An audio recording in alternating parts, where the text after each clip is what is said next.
I originally came here to talk today about building a full-stack database framework for React Native and for the web, and this has been something that's been frustrating me for a little while, where I really think that we need to have a client-centric database framework that allows us to operate on the server only when we need to.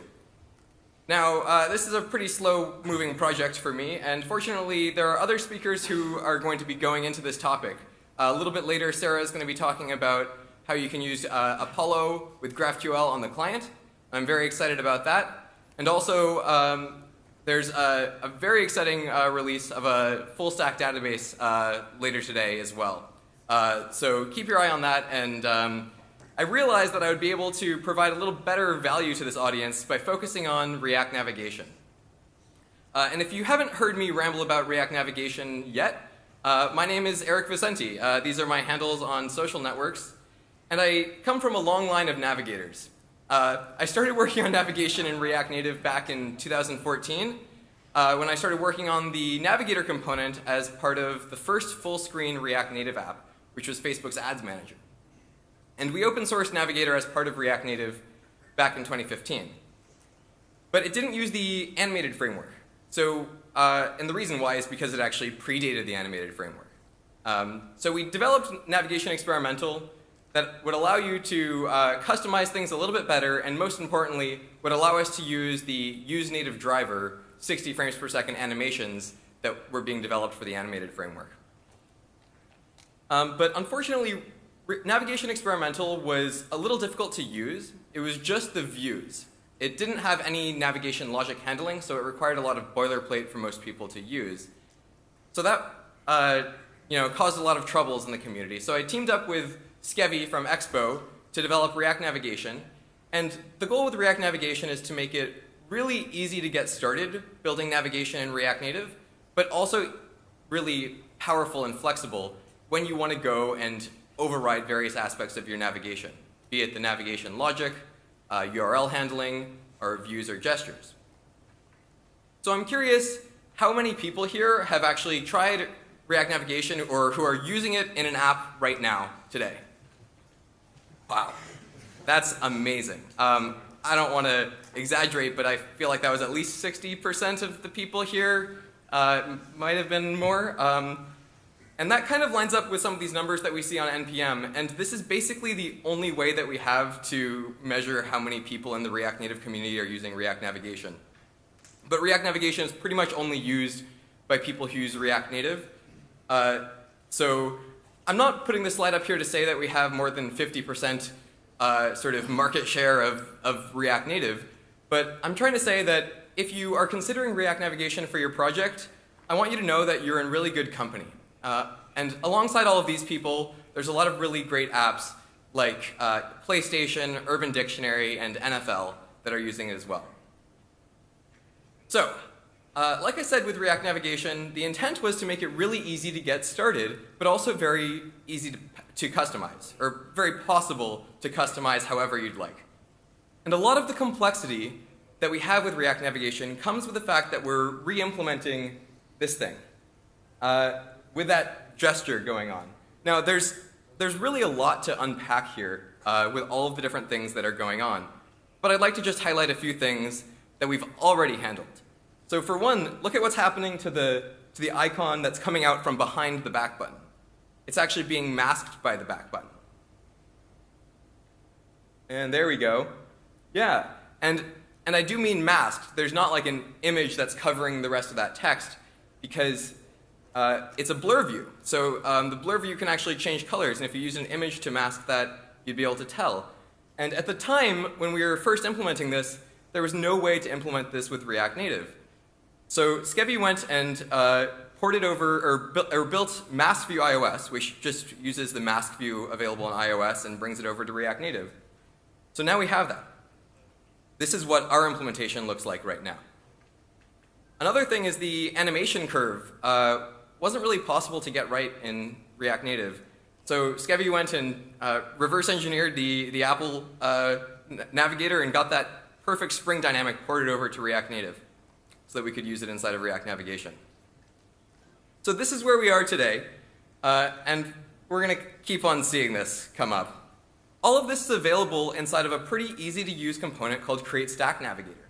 And this actually couples together a lot of the different features that you might need. It manages the navigation state as well as managing the view.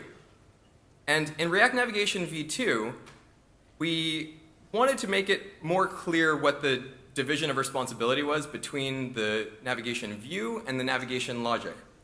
So we focused on that because we wanted to make sure that people could build their own views independently from building their own navigation logic. So let's take a quick look at what I mean by that. So here's a very simple React Navigation app. I'm going to jump over to example A. So we've got the home screen here, and when you tap the button, it's going to navigate you to the profile screen. And all of this is done by a very simple higher order component, Create Stack Navigator. Now, like I said, it's managing the navigation state as well as managing the logic. So to break things down a little bit further so that we can see what exactly is going on, let's not use Create Stack Navigator, but let's basically use the same stuff. So we can use an API just called Create Navigator. And this ships as part of React Navigation, along with Stack View, which is being broken out into a separate repo as part of React Navigation v3, Stack View, as well as Stack Router. So we're going to tie all these things together. Now, the navigation logics is what's going to get these route configs. So let's give this a Stack Router.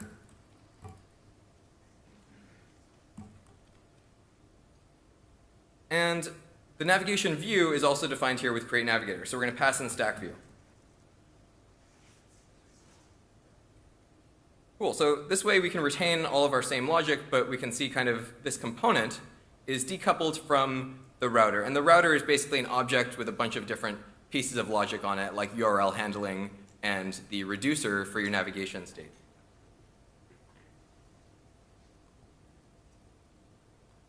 Okay, now there's one additional caveat here, which doesn't really fit in well with the rest of my talk, but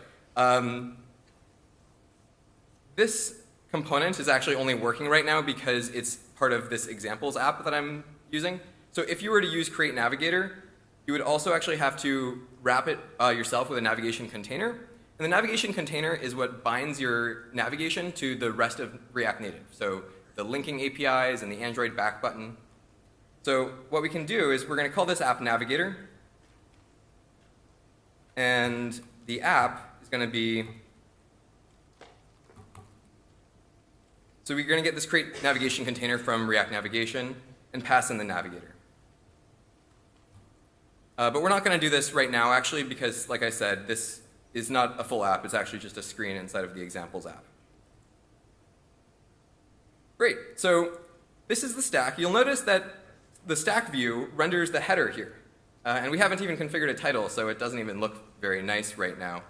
Now what we can do is we can provide an additional object of options here. As you can see, VS Code is helping me out saying that this is a navigator config, which is going to get passed into the stack view.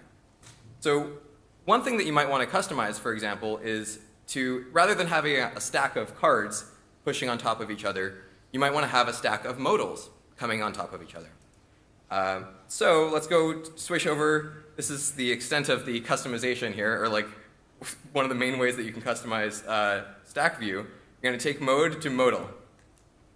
All right. Okay, and now it's a modal, and you're swiping down instead of swiping to the side. But it's using basically all the same code. So that's a little bit of how we can decouple the navigation logic from the views, starting as part of the new Create Navigator API that we introduced with React Navigation v2. But the modal customization is super limited. There's not much more you can do beyond that when it comes to creating different styles for different screens. So for React Navigation v3, we wanted to take a look at this and support all the different types of modals that you might dream of having in your app. And the idea is that each screen would be responsible for managing its own animation and its own gesture, but still live in the same navigator with other screens. So that's sort of the idea behind a transitioner. And yes, transitioner is a made-up word, but it's actually not a new made-up word this year. We started building the transitioner as part of Navigation Experimental, and we actually use it inside of Stack View today. So the experimental transitioner is kind of how I'm referring to the old one, and today I might be introducing a new experimental transitioner. But as far as the old transitioner goes, the intent was to isolate the navigation, or the gesture logic and the animations, to isolate that from the UIKit style view, because we wanted people to be able to implement other things. And we use it as part of Stack View today. And this is what it looks like. You know, you've seen this. Now, like I said, one of the goals for our new transitioner is to isolate the gestures and the animations from screen to screen. Now, in this case, you'll notice that as you swipe back, the previous screen is also moving. So this kind of threw a wrench into that plan, because now all of a sudden, we have multiple screens moving in response to the gesture on the current screen. So, you know, this caused a lot of complexity for us, and it kind of prevented us from allowing each screen to define their own transition. So these screens were no longer decoupled. And the other thing is it was very difficult for us to improve upon the transitioner because people depended on all sorts of quirks inside of Stack View. And that's fine, but it really paralyzed us when it came to being able to improve the underlying transitioner, because the original abstraction wasn't all that solid. You know, we did our best, but if you ask me now, I would say that at the time we really over-abstracted what we were working on.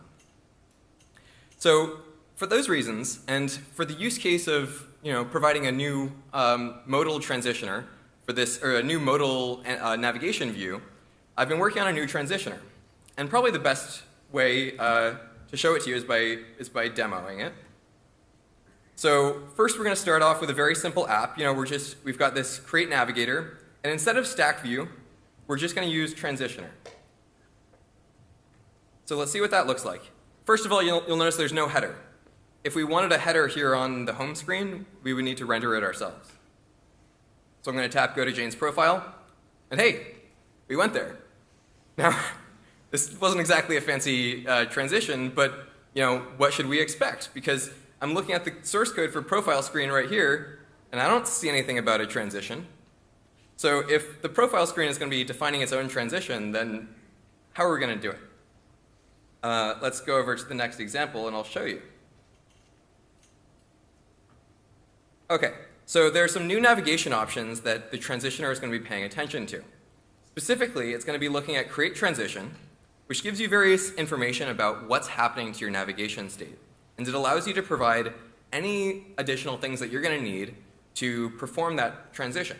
So in this case, we're going to define progress, because we're going to start off pretty simple, and we're just going to make it so that the screen will fade from one screen to the next. Now, we also provide run transition, where we asynchronously actually run the transition. Now, create transition gets called before everything gets rendered in the new sort of transitioning state, and run transition gets called after it's been rendered. So this is really our opportunity to set up all the animated values that we're going to need, and run transition is when we really want to perform everything.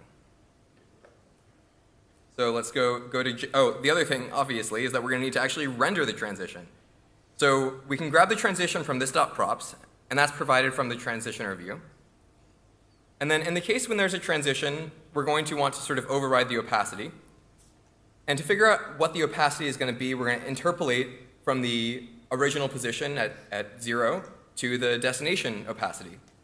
And we compute that by basically looking to see if our key is inside of the navigation state of the previous navigation state and the next navigation state, and determining that we want the opacity to either be on or off. So, and then we just go ahead and render the opacity in an animated view. All right, and it fades.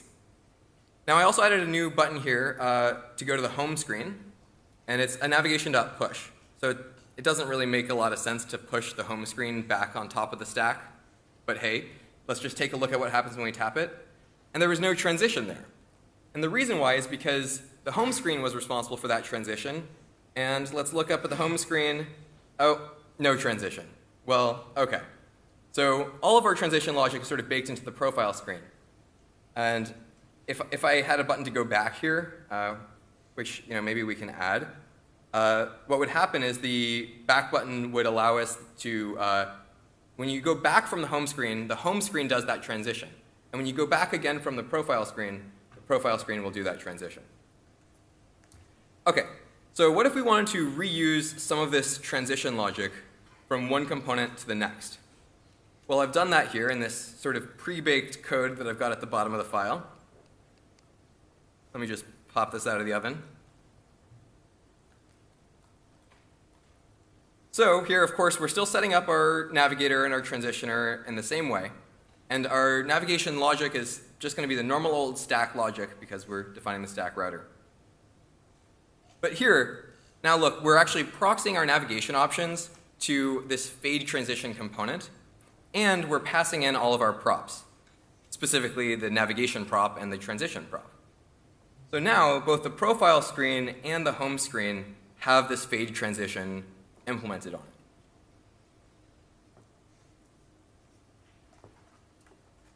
So it'll fade here, it'll also fade here. All right, so that's sort of a very quick introduction to what it's like to use the new navigator. And I really want to talk about using Reanimated and using gesture handler as part of the new transitioner. And the reason why these libraries are so important is because they're critical for achieving 60 frames per second animations, and specifically the gestures. With the animated framework and useNative driver, we've had these really smooth fire and forget animations for a little while now. But when it comes to gestures, we're just kind of getting here. So last year, Christoph had introduced React Native Gesture Handler, which is allows you to track the position of a gesture at 60 frames per second entirely on the native thread. But there was still a problem because at the end of that gesture, when you release, you needed to go do a round trip to JavaScript in order to determine what to do next and to schedule that fire and forget animation that you're going to use to actually complete that follow-through of the gesture. So because of that, Reanimated is really critical. Reanimated basically is this language that we get to embed in our code that allows us to define exactly what happens in response to gesture changes that come from React Native Gesture Handler.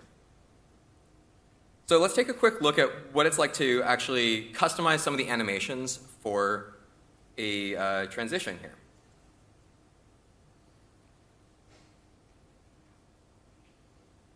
So here you can see we're starting off with basically the same thing. Create transition starts us off with an empty progress that we're going to asynchronously translate to 1.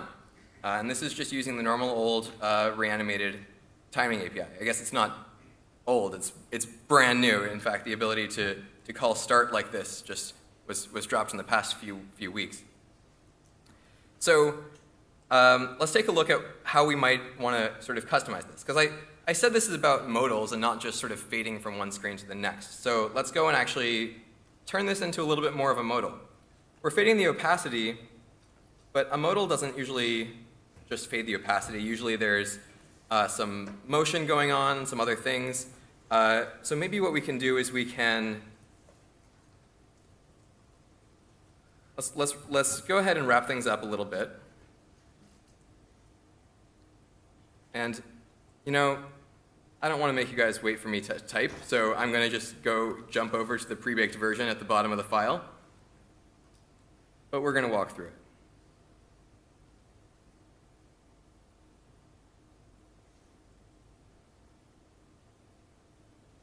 Okay, so the idea here is that we're going to, oops, actually I think it's the next example. Oh no, here we have it. So here we're defining our fade transition. So this is the actual implementation of the transition itself. And again, it has the sort of starter behavior when you want to set up the transition. But when we render it, we're going to do all sorts of additional stuff. Specifically, we're going to be animating the transform. So we're going to sort of want the modal to move up as it comes in, and the transform will animate to 0. and then we want it to fade away as it leaves. So we have an animated.view, and we're going to animate the opacity of the whole screen. Next, we're going to render basically what's known as the sort of backdrop of the modal. Now this is the thing that you can touch to go back, right? This is, and there's no visual feedback. So we're using a touchable without feedback and a grayed out view. Let's take a look at what the modal looks like. How about I refresh? Okay, so and now you can see that when you tap on this gray area, it animates away. So let's take a quick look at sort of how that transform is working. We're assigning a different transform in this case, where we're interpolating based on the progress, and this progress we're getting from the transition. And again, the transition is just a prop that's passed into our component, which means that our component is actually rendered a little bit more frequently than it would be inside of another navigation view. And then here, when we're rendering our animated view for the content, and again, because this is a transition component and it's not the actual full screen component, the content is just this.props.children. Here we're going to pass the transform, as well as sort of setting up the margins of the modal. And then down here, when we're actually going to use the transition for the modal, we go ahead and drop in the transition. In fact, it probably shouldn't be called fade transition. It should be called the modal transition. All right. So that is a sort of quick introduction of how you can use the new transitioner to customize animations.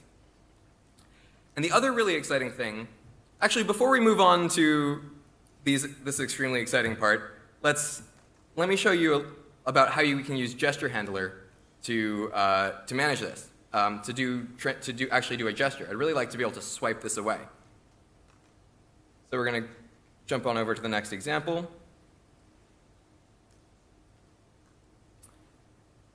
So here we're using Reanimated in a pretty big way. This is a bunch of Reanimated code, and there's actually a bug that's going to be pretty obvious to any of you who have eyes when I swipe this thing away. So forgive the fact that I've recently implemented a bug in this, but the reason why is because the API was just changing at the very last minute here. But we're going to go ahead and do create transition. And like I said, inside of create transition, this is our opportunity to set up all the navigation logic, or to set up all the transitioning logic, to create all of your reanimated values and wire them up in such a way that it'll respond to a gesture. So this is kind of a lot of stuff, and I don't really want to get into all of it. I'm also not particularly proud of my Reanimated code because I'm still getting used to it. But basically what we're going to be doing here is the distance that we're sort of swiping is going to be depending on the gesture state. So if the gesture is active, we're going to stop running the animation, and we're going to manually set some values, and then we're going to return this progress distance, which is this thing that we're calculating, basically.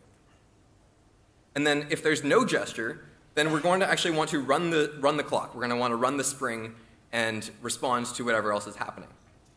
And because we're using the Reanimated library, all of this stuff is going to run on the UI thread. So this is going to be a 60 frame per second gesture.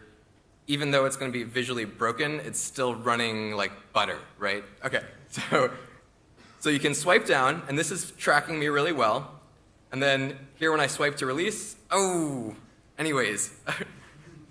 Let's take a look at that one more time. Still have a little bit of a bug here at the moment of release. But this is performing at 60 frames per second, and it's defined entirely in user space. So if you wanted to go ahead and do something entirely different for your app, or if you attended the workshop yesterday and now you're a total expert on Reanimated, then jump right in. So let's take a look sort of at the rest of how this is actually done. When we call run transition, we're actually going to just set a value, which is the value saying where we want to go, where we're effectively what we're going to spring to at the time when we release the transition. And then we're going to call wait for rest on the transition, which is actually implemented up here. And I'm not super amazed with that code, so I'm not going to talk about it. Lastly, when we're rendering, we're going to render the gesture. So here we're saying that this is a gesture handler, which means, and we're configuring that the gesture is going to start when you start dragging 10 pixels down from the gesture handler. And here we're defining navigation events that tell the gesture handler to store the values into things like gesture state. And the gesture state is literally the gesture state that we've saved in the transition. So up here inside of create transition, when we return the full transition, we're also returning a bunch of other values, right? Like target progress, which is what we use down here, as well as the gesture state and the gesture velocity. So we're going to pull that out of the transition in the render function, and we're going to pass that into our gesture handler. And the animation is going to work basically entirely the same aside from this. It's the exact same animation that we'd implemented before. Cool. So that's an example of how we can use Reanimated and gesture handler, aside from this slight bug, which is just a bug in the example code. This is how we can use this inside the new transitioner to define a totally custom animation and gesture. So next I want to talk about this really exciting library that was introduced last year by Christian Falch. And it's called React Native Fluid Transitions. And it provides a really clean API for shared elements, where you can get up and running with a shared element transition really quickly. And I've really just got to show you what it's like to have shared elements, because they're pretty beautiful. They're pretty badass. All right, let's go ahead and go to the shared element transition example. Okay, we've got some lovely fruit flavors here. And when we tap on one, everything just kind of animates to its location on the next screen. Now, the way that this is done in React Native is kind of a pain in the ass. Ideally, we would basically be able to take that one component and reparent it, and remount it at a different place, sort of at the top level of the hierarchy, making sure that it maintains its current position. And then you'd perform the transition, and then you'd take that element and you'd put it back into the new screen. But React doesn't have an API for reparenting, which is something that I would really like to see. But because of that, what we have to do is we have to measure the location of the previous component, and then render our own components, and then sort of make it so that we animate explicitly both the source element and the destination element, and optionally also the third element, which we can render on top of these other things to sort of make the animation seem a little bit more seamless. In this example, though, we're basically just animating the source element to its location on the destination screen, and we're animating the destination back from the source location. Now, let's take a look at what this looks like in user space, because it's a lot prettier than what the actual implementation looks like.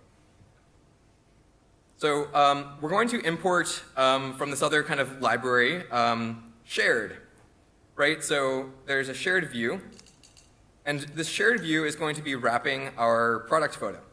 And this product photo is what we use to render the product photo both on this screen and back here. So we're basically just going to wrap it with a shared view, and we need to pass in the ID so that the next screen knows which components to line up with. And there's also shared text. As you can see, this text of pineapple is going to animate to its location on the next screen as well. And it's even changing colors and size. So that's implemented right here, where we basically are saying that, look, we're just going to render a normal text component. It's as if we were using React Native text. We're specifying the styles in a slightly different way because we kind of need to have visibility about what's going on with the styles. But the idea is, I don't want you to have to do all sorts of crazy stuff to support shared elements in your apps. I want you to be able to just add these simple components that tag where your shared elements are, and they should just be able to transition naturally. So let's take this to the next level, and let's add a few more shared elements. I've got some commented out code here. And let's drop this in sort of right under the back button. And we're going to render the other products that aren't currently displayed on this screen. The other exciting thing is, because we're actually doing this measuring both before the transition, we have the ability to put things in scroll views, which would be otherwise a real pain in the butt. So because we have this measuring code already, we can rely on that and manage the fact that these things are in scroll views. So it animates to its location on the next screen. Here are those new components we just added. And again, this is a scroll view. So and these are buttons, right? The product photo is set up as a button with a navigate. So let's tap on one. Ooh, looking pretty nice. And again, this is just a scroll view, so I can reposition it and go back. And the actual return animation is also somewhat broken here in some cases, but sometimes it looks great. So that's a quick demo of what it can be like to use shared element transitions with a new transitioner. But the exciting thing to me is that these shared elements are not actually implemented in the transitioner. I haven't had to adopt all the complexity of shared elements. This is really one of the big tests to see if this is a robust abstraction. So the other thing is that you might want to be able to do is you might want to be able to move the previous screen as the next screen is coming in. Right? Some modals do this. You know, as the modal comes in, the previous screen kind of shrinks to the background, or it falls away, or something like that. And this is something that I actually haven't finished on the new transitioner. So there's not really a demo, and the API is quite speculative. But that said, what it might look like is you might be able to go inside of your navigation options and specify what are the animated styles for the behind the previous screens. Previous can be a little bit confusing sometimes, but so specifically what I do mean is the behind screens. So maybe you could define something like behind animated styles, and this would take a transition, and you'd be able to define the animated styles like the opacity of the previous screen. So if you wanted the previous screen to kind of fade away as the new screen comes in, without actually having to mask it, then you could go ahead and do it this way. You could set the opacity. Oops, we're going to fix this ES6 bug. All right, we're going to set the opacity to the transition dot position, and we would probably interpolate that to get it right and everything like that. But it is something that I'm thinking about and considering for this new transitioner. So this has been a quick introduction to the transitioner I've been working on and a little bit about why I think it's important. And I'm really excited to hear your feedback on this. The other thing is, originally, early on with the transitioner implementation, we had kind of given up hope on implementing this thing. I was saying, you know, oh, it's too complicated. There's all these different dependencies between the different screens. But I'm looking at this again after having gone through all of these things that we wanted for the transitioner for modals. And I'm looking at these things. I'm saying, you know, look, that previous screen is moving with a gesture. Well, you know, we could implement that using this API where we define the animation values for the previous screen. And there are all these really crazy things going on in the header, right, where the text inside of the button animates to be the text inside of the title. Well, we have animated text for that. We have this shared element text, where we should be able to just render the button and render the title, but then tag them with these shared element tags that allow us to achieve things like this, as well as the header itself, which is actually just one big shared element. So even though it wasn't an original goal for us to be able to do things like this with the new transitioner, I'm very optimistic that we're going to be able to have an implementation of the UIKit style transitions based on the new transition. But there are some things that we're probably never going to be able to do with JavaScript-based navigation, right? Like, look at this. Look what's happening to the keyboard in this example. When I first saw this, I was just like, whoa. There's no way we're ever going to be able to do this with a JavaScript-based navigator, right? Well, fortunately, I haven't been the only one thinking about this. And Christoph has had some thoughts on this and is speaking later today. So who knows, maybe he'll surprise us. I don't know. And I want to give a huge shout out to Christoph for all of his work on Gesture Handler and all of his work on Reanimated. I want to give a huge shout out to Expo for financially supporting React Navigation, Gesture Handler, and Reanimated. Give a huge shout out to Brent for collaborating with me on React Navigation and providing a lot of emotional support for when things get tough on GitHub issues. And to everyone else who's yet to participate in the React Navigation community, I want to say that there's lots and lots of ways for you to jump in and contribute. You can hop onto the new transitioner repo, experiment with things, provide issues that are very clear and specific, or issues that are proposals for how things could change in the future. There's tons of documentation to write. There's tons of bugs to fix. And if you want support on how you can contribute to React navigation and to the surrounding community more effectively, don't hesitate to reach out to me on Twitter. So I want to welcome you all to the React navigation community. Everyone here is totally welcome and capable of participating in this community and providing really brilliant navigation solutions for everyone else here. So thanks.